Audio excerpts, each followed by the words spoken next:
Gaziantep'in Islahiye ilçesine bağlı İdilli köyünde yaşayan ve ileri derecede alerjisi olan Şaban Görgün adlı vatandaş gece geç saatlerde fenalaştı.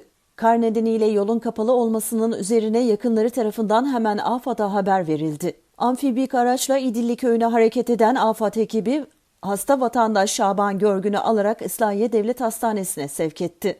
İlk müdahalesi yapılan Görgün'ün sağlık durumunun iyi olduğu öğrenildi.